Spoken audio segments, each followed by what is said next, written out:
Hi teachers, are you looking for new, effective strategies to implement in your classroom? I'd like to talk to you about reciprocal teaching. My name is Jordan Motsinger, and I'm an English teacher at Harrison High School in Kennesaw, Georgia.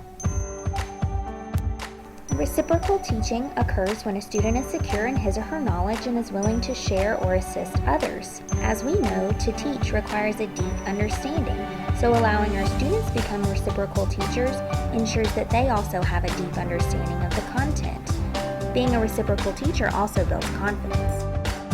Research shows that reciprocal teaching is an effective strategy to create a student-centered classroom in which students are actively engaged in the discovery of information and are responsible for their learning. When students take on the role of teacher, learner autonomy is built and students develop an intrinsic desire to think and learn. Further research shows that allowing students to become the teachers and generate their own questions encourages students to display a deeper understanding of the objectives and develops independent learners. When students generate their own questions, it arouses student interest and gives them a purpose for reading. Allowing reciprocal teaching creates a community of scholars in which all participants are expected not only to act as learners, but as learners who develop a knowledge base in order to produce new knowledge. Students build a common understanding of the reason they are there, the shared responsibility of all class members, and the ways they can hold each other accountable. Reciprocal teaching is also supported by self-regulation theory, and of the 4 phases of self-regulation, it falls into the independence and application category. So how did I implement reciprocal teaching?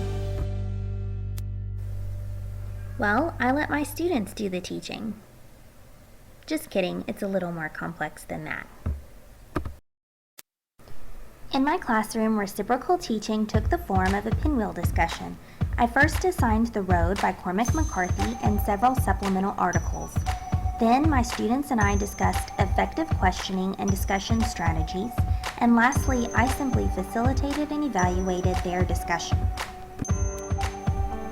Of course, it was necessary for me to give my students some pre-discussion notes, so I asked them to create 5 kinds of questions: world connection, close-ended, open-ended, universal theme, and literary analysis.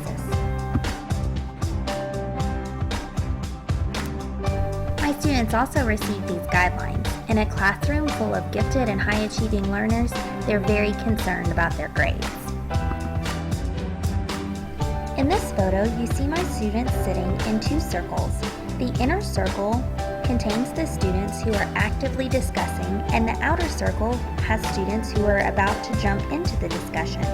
All of my students are asking and answering questions and generating their own discussion. Did lunch with yourself once you shoot him, and the second thing is, if you knew that the world was going to end within the next couple hours, who would you come in contact with? What would you bring? And what is your immediate place to go to? So I have another question. Are the bad things that people do in cannibalism, is it because of the circumstances, or is it something already been proven?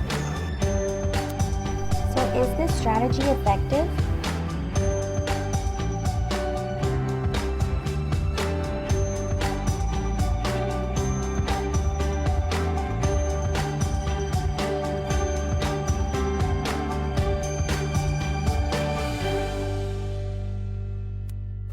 Best of luck as you implement reciprocal teaching in your classroom. Thank you for watching.